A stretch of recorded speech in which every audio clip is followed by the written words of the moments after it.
How do you do that virtually? That's a good question. I structure it into like kind of like four buckets. On the onset, we always talk about mindset. Have you always been leading virtual teams? Yes, all virtual. What's the right AE BDR ratio, or what would you not go over? I wouldn't go over three.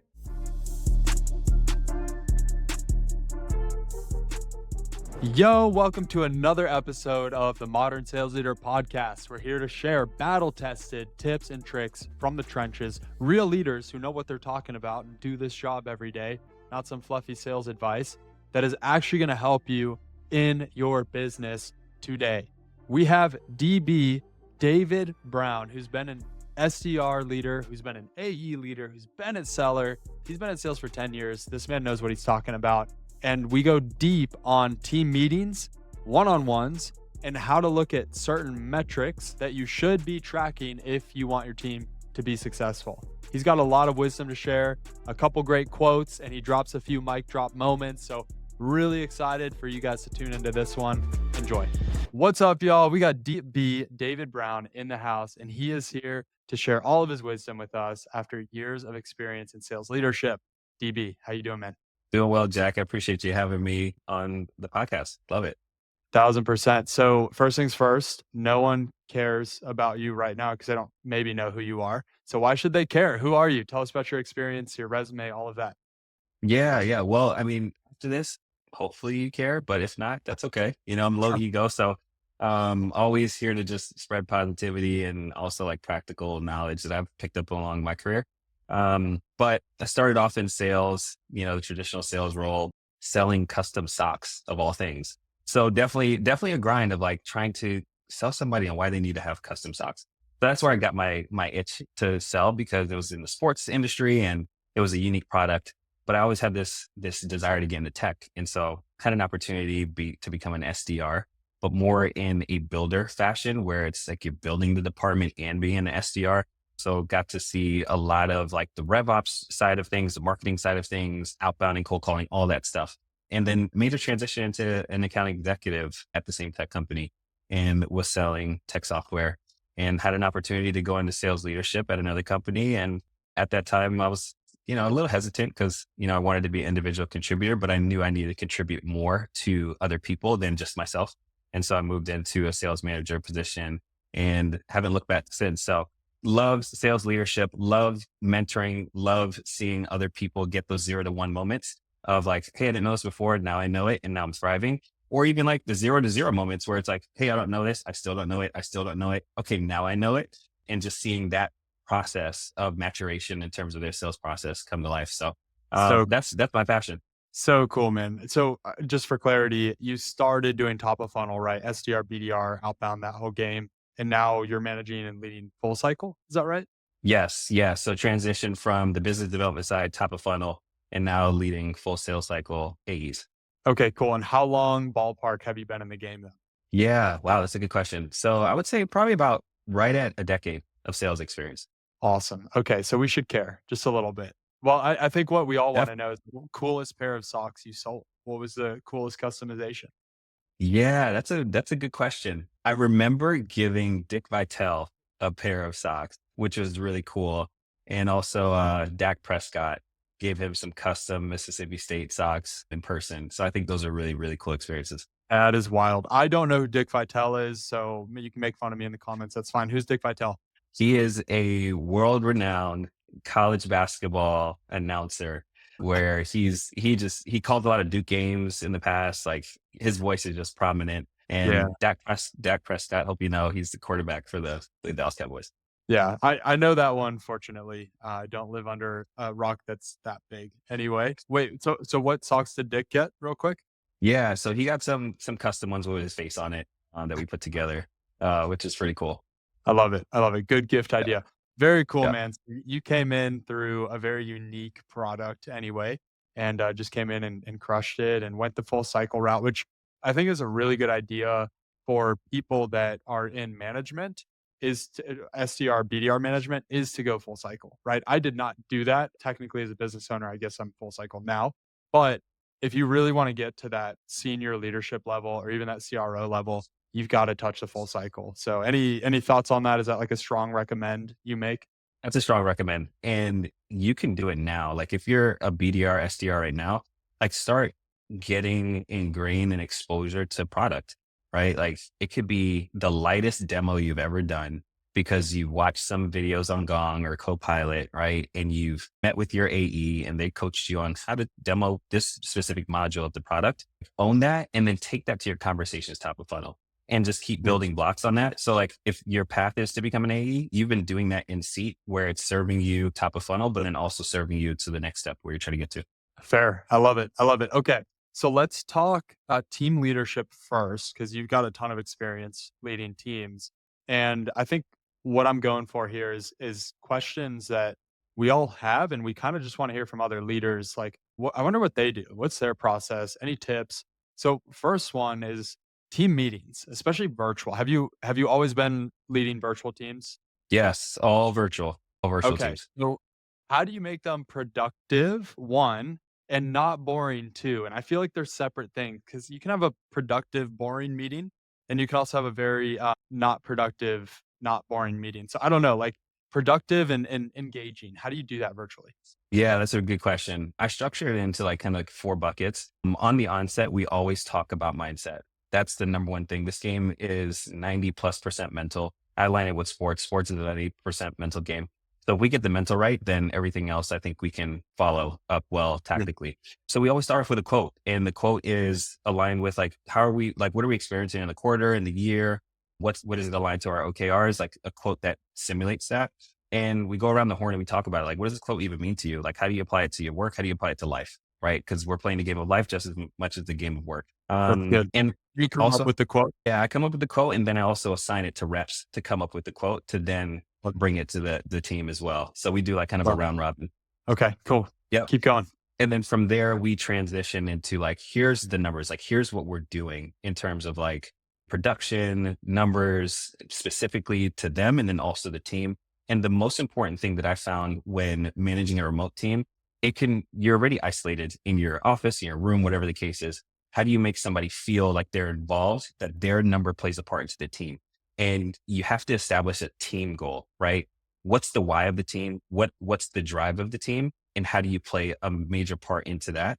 So when they look at their numbers, they're not like, man, I have 0 meetings so far, right? They're also celebrating the team, but then also seeing like, I need to add more to this team, right? I need to add more to this number. So I need to pick it up or whatever the case is. So we talk about that. We also talk about like info sharing of like things they need to know about what's going on in the industry and the company. And then we transition to more tactical things, whether it's like, hey, let's open up some accounts. I have reps bring accounts that they want to talk about live on the call so we can crowdsource ideas. If they had trouble trying to break into the account or they got rejected from a prospect, it could work for, let's say, Sally over here, and Bob is having struggling getting connected with this person. Sally may have a really good idea. So I like to crowdsource that. And at the end, I like to wrap it up with like, bring this quote full circle, bring some more motivation into it. Cause I think again, it's very important to motivate somebody based off of their why. And, we can get into that understanding like what somebody's why is to really get to that. And then the why of the team. And we continue to charge to that every single week. And we do that every single week. I don't cancel team meetings unless it's like, hey, there's a holiday or like it got bumped because of a company wide meeting. See is the number one thing to make sure that the team knows like we're in the locker room every single week and we're going to talk about things so we can go out and play the game. Dude, I love it. My leadership style is fully aligned with that because at the end of the day, life is about programming and systems, right? So what we believe about ourselves, like our motives, our intentions, all of that, you can have the best programming in the world where you're confident, you're ready to crush it. But if you're not in a system that's going to allow you to actually get to your goals, you're never going to get there. But what a lot of people Yep. miss is the mindset stuff because I can have the most efficient outbound system ever, right? It just works and my reps hit quota. But if they're insecure and if they're not confident and if they're afraid and if they're not feeling it because maybe something personal in their life happened, they're not going to show up well to work.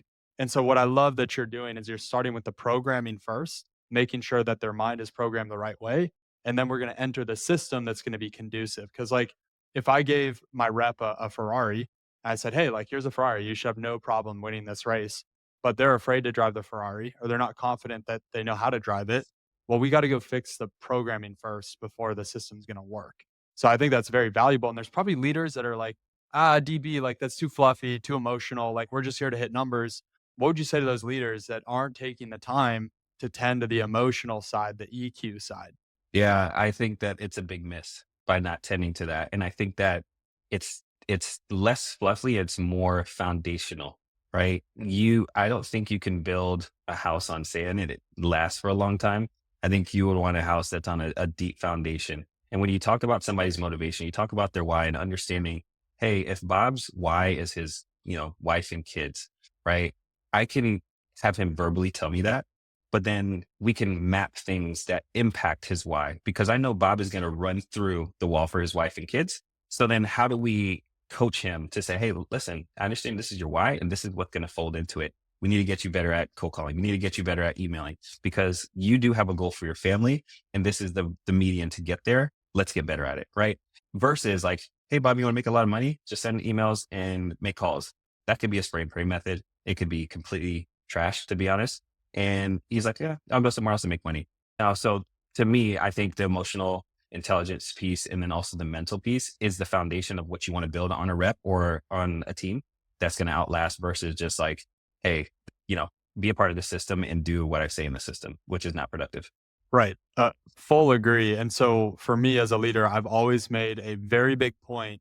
One of the first things that I talk to a new rep about is establishing their why. And a lot of people actually, especially SDR, BDR, it's entry level, they're typically younger in career.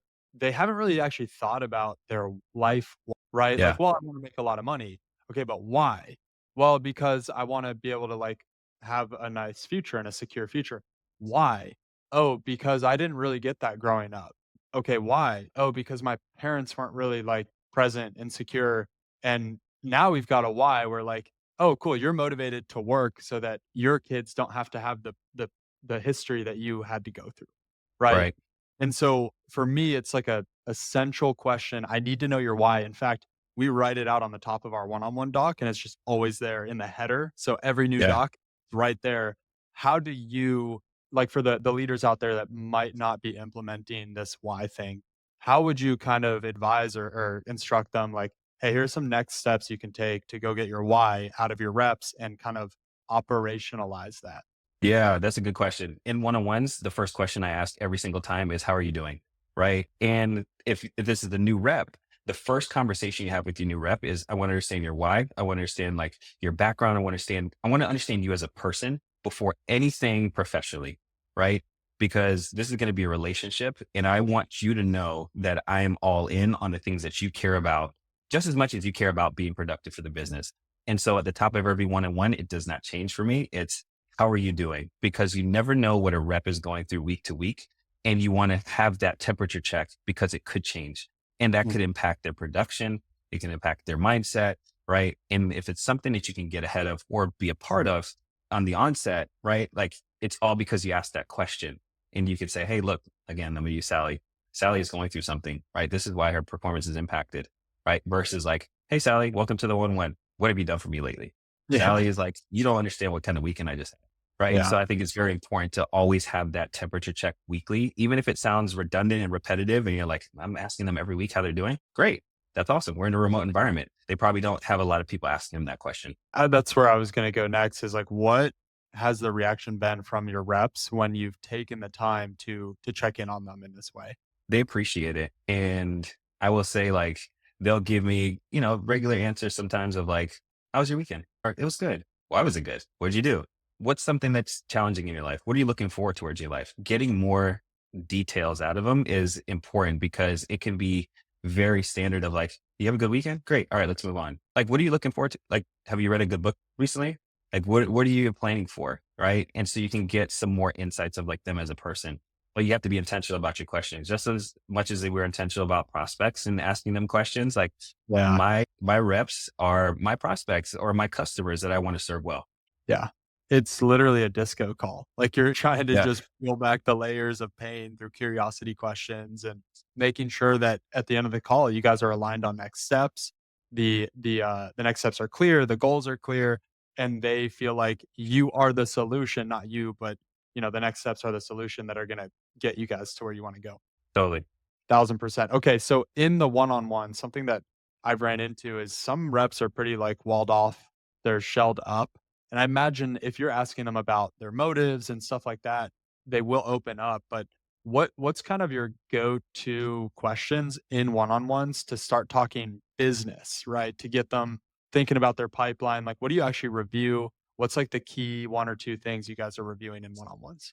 Yeah, that's a good question. And I know it's different from top of funnel and full sales cycle, but standard practice, I have them add agenda items that they want to talk about, Mhm. right? So I want to make sure that they are active participants. So like, hey, bring the accounts that you're having issues with, bring the accounts that you feel like you're going to bring in this week, more opportunities, right? Where are the roadblocks? I want you to bring that to me, right? I want you to, I want you to inspect your pipeline just as much as I would, because you have to be your own owner of your book. And also from the top of funnel perspective, a metric I look at really well is account to opportunity conversion percentage. How many accounts are you working and what's your opportunity conversion percentage? Because that tells me one of two things.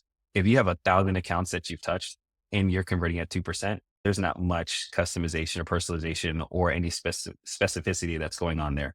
You're just pushing send on the email. Or if you're like, hey, I'm only touching, let's say 400 accounts, but I'm converting at 8%. Let's unpack why you're converting at such a high clip.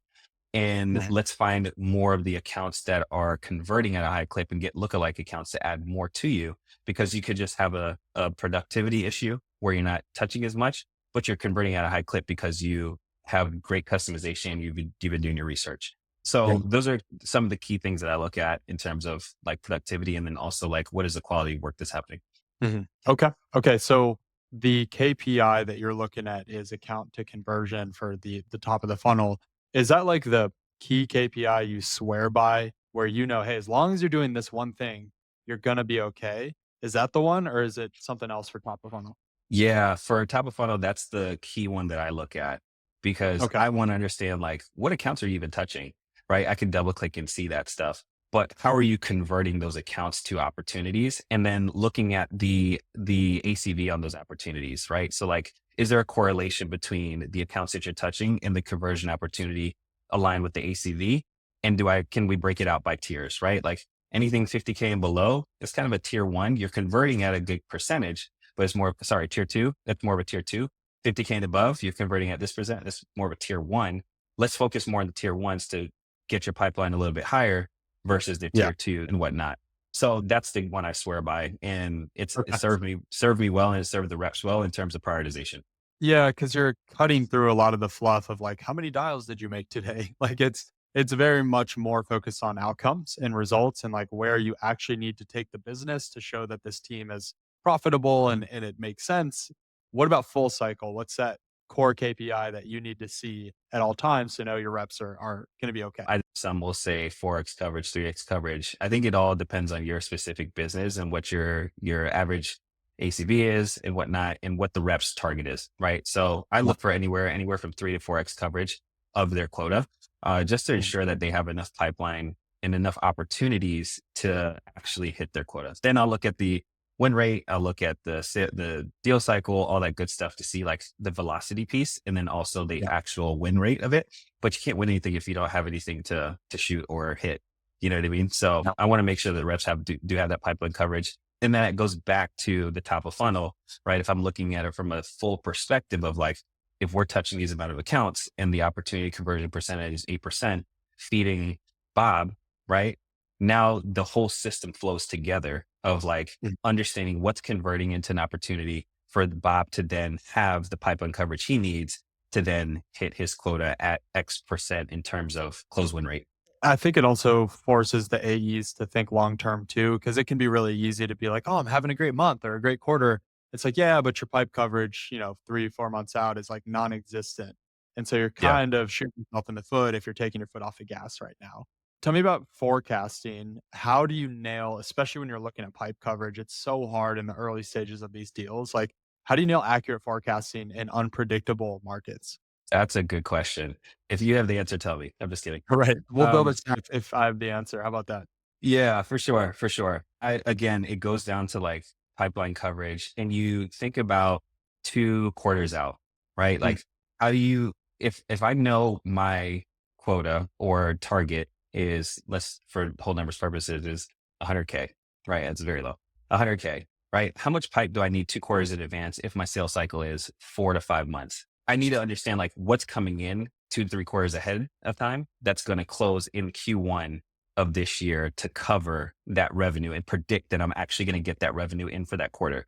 If my model is showing me that based off my conversion percentages as it goes through the washing machine or the laundromat all the way through the finish, if I don't have enough to cover that 100K or a million in revenue that I need for the quarter, then I know that 2 quarters in advance, I need to focus on top of funnel in order to have a good Q1.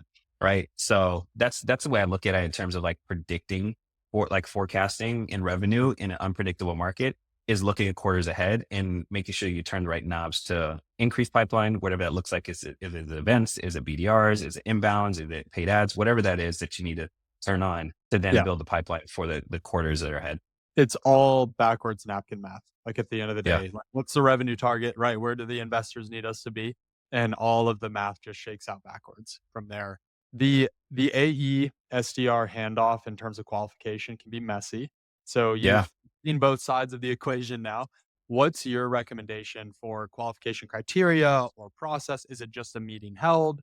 Is it qualified? Should there be, BANT on it for an SDR to get paid? Like, how do we mend this like AE SDR divide? And I know this is pretty broad advice, but what would you say? Yeah. So one thing that I do, or I did on the business development side, was making sure that I had a meeting with the BDR, the AE that they were supporting, and myself. And Yeah. I created this doc. We use Notion, and I created this doc. It was called AE BDR partnership. And I wanted to make it really clear that this is a partnership, and this isn't like, hey, I'm a BDR trying to serve up opportunities, because the BDR is going to be an AE if that's their career path. So let's make this a partnership, because the BDR is going to learn as much as they can from the AE, and the AE is going to be a mentor to the BDR because they know that that's a BDR career path. So now that we're aligned on like this is a partnership, let's talk about what a good opportunity looks like, what a bad opportunity looks like to never do, right? So here's the don'ts, but here's the do's, right? And I want to make sure that the BDR and the AEs are on the same page relationally. Again, goes back to building that foundation again for them to then build on tactically. Because if you just come in with it like, hey, let's do this tactically in terms of like, these are the opportunities I want to make sure there's BANT or medic or whatever the case is, your methodology is, without the relational build, then it becomes more of like, what have you done for me lately? And then that creates dissension and it doesn't help at all. Right. So that's what I do in terms of like making sure that a BDR AE relationship, it has a solid foundation so that we can build on it technically. What's the right AE BDR ratio, or what would you not go over? I wouldn't go over three. Three is my sweet spot, because I know that, well, let me back up.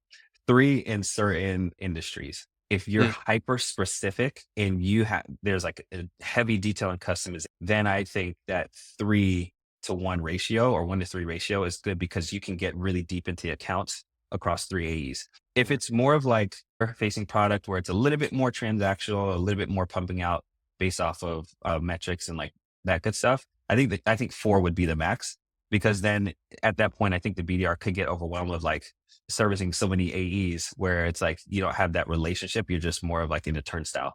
My sweet spot is 3, because I err on the side of like hyper customization and specialization in our industry.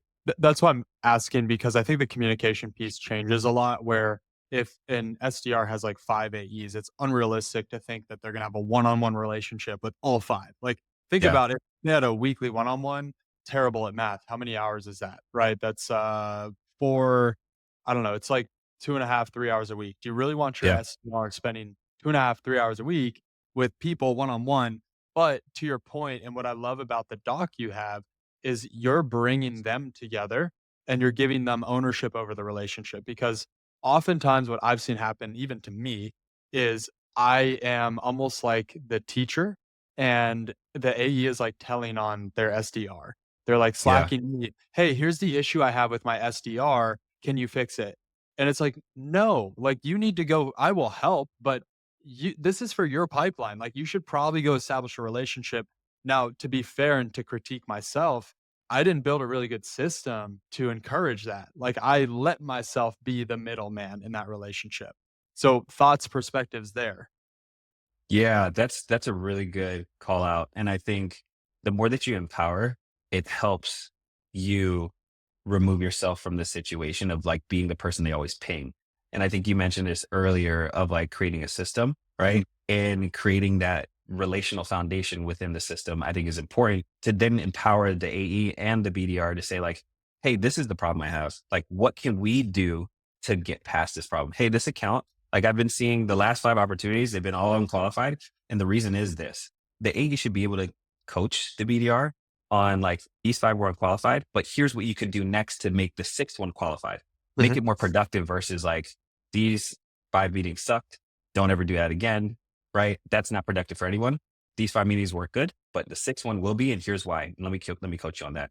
You don't need to Yeah. be involved in that. I think the Yeah. AE can be very empowered to do that. And the BDR can be very empowered to say, hey, listen, the last 5 that I sent you weren't great. What can I do to make the 6th one the best? Yeah. Right. And making the BDR be more proactive in their own ownership of their book of business because they know that they're helping the AE, but then also it aligns to their target. But Mhm. if it aligns to their target, they have to be invested in it as well and Yeah. want to get better. Right. So that's where the two-way street comes into play and making sure that there's a relationship there to have those conversations. If not, it's going to be more of like, what have you done for me lately? You're not doing much. Okay, this person's not good. Yeah.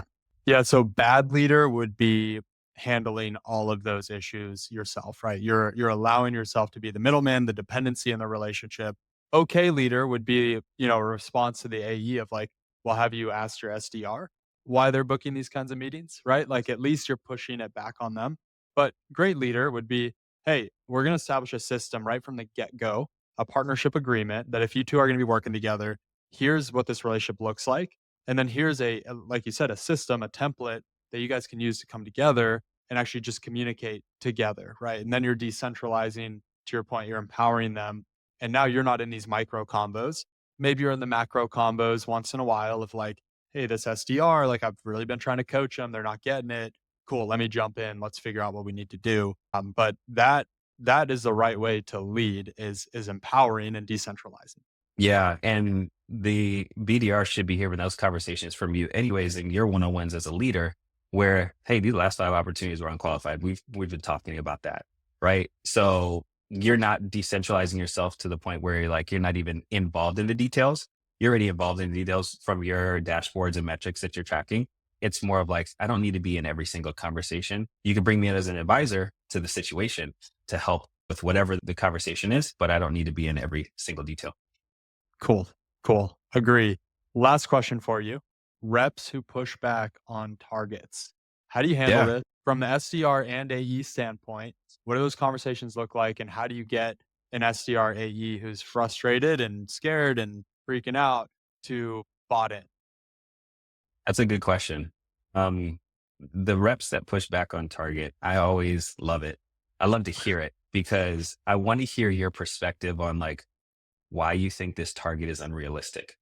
Mm. And then I'm going to push and say, well, what would it look like to hit this target? Like talk to me about it. Like if we could freeze time and you just say, hey, I would hit this increased target and here's how it would do it. Now we have a conversation of a path of possibility versus like this target is it's too big. Like, I don't know where we came up with this target. It's unrealistic. Then you just literally close your mind off to that specific target of like, this is too big. We'll never achieve it. But then you don't get stretched and you can never see past that. So I Mm. do want to hear that stuff. And then I map to, then I'll show them the math of like, hey, this is how, here's the accounts and here's how we can back into your actual target. And oh, by the way, those stretch goal that you mentioned that was a big target, here's how you can back to that as well. Let's apply the big target energy to your regular target, right? And I'm going to show you how you're going to exceed and overachieve, possibly achieving the target that you said that was too big in the future to then overachieve. You see what I'm saying? So like, I Yeah. want it to be a working conversation. It's never like these targets are too big. Oh, well, let me lower it for you. No, we're not going Right. to talk about that. If there's a business case where it's like, okay, this is really unrealistic from the business standpoint and the math doesn't math. But if it's something where we can map to and show you like, hey, the target that you're saying is too big and we map to it, great. Here's the math and how it works out. And by the way, let's apply the energy to say, if that target was the actual target above and beyond, how would you get there? And Yeah. it forces everyone to think. because it can extract some ideas that have never been thought about because we're so focused on the target that it was, where it's like, if we had to 10x this or 5x this or 2x this, whatever the number is, what would we do to get there? And that's how you scale. That's how you think about scaling a business. And that's how you think about scaling your own productivity. Yeah. And I will say 80 to 90% of the time, at least top of funnel, I've seen target increases. We've actually attained them. It was just more of a mindset thing. And Yeah. so even in the conversation, if there's a lot of friction, it's like, let's point back to the why. Like, well, okay, why are you even doing this job? Right? Like, what are your goals? Can we align this growth as like in your mind, cool, this is a challenge. This is going to help level you up and prepare you for the next role and kind of tie in that long-term reward into it as well. Yeah, totally. Are you transparent with the modeling of how we got to the goal increase, or you just don't even like to have that conversation because it's like, hey, it doesn't matter. This is the goal. We're going to go hit it. I'm very transparent with the modeling, right? Yeah. Because like at the end of the day, it's like we have a company goal, right? Then we have departmental goals, right? And I want to show you, and then you have your rep goal. I want to show you how you fold into the company goal, and then also how you fold into the departmental goal and how it impacts you and then how it impacts the company. I want everybody to see that because there's no reason hiding it, right? And I just want to make sure that they understand that you play a very major part, a big part into this goal. And I believe you can achieve it. And here's how. I just need you to believe with me. All right. And I need you to believe and actually have those revenue driving activities aligned to it that show me that you believe in hitting this goal as well. Yeah. I agree with the transparency. I've been around cultures where it's like, nope, this is a goal. Shut up. No questions. Let's not talk about it. Buy-in just sucks when you do that. But if we can actually walk through the spreadsheet to show you, here is why it is what it is, let's go do it, or let's make a plan to go do it, the buy-in just shoots way up. So fully agree there. Yeah. I would say that the last thing here is like you dissect, like think about sales. Again, I alluded to sports, right? It's a team sport. I look at myself as a sales athlete now, right? Former athlete, but now I'm a sales athlete, right? So how would I train for that? And then when you think about the teams, the championship teams, think about what makes up championship DNA, right? I think there was the San Antonio Spurs a while back. They counted how many high fives that they had across the team and they won the championship that year, right? And so then you think about the coaches. What are championship coaches? What do they do? Like, how do they think? And you start to extract some of those things, and it's never really, they don't talk about, oh, it's KPIs and metrics and all this other stuff. How do you treat your teammate? How do you treat your players? And how does the team feel? Do they feel successful in your environment, in your coaching, in your system, in your structure, or do they not? And you can predict the outcome based off of that. So I build my teams that way to make sure that everyone feels like they are a part of the team. They're in an environment to succeed and win. And even if they feel like they're not winning, we'll figure out why. And you have the support to win, right? And I just think that a lot of teams can adopt that model, and a lot of people should start thinking of themselves as sales athletes because you're training for something and every day you're going to battle for it and you want to be great at it. Count the high fives. That is a bar right there.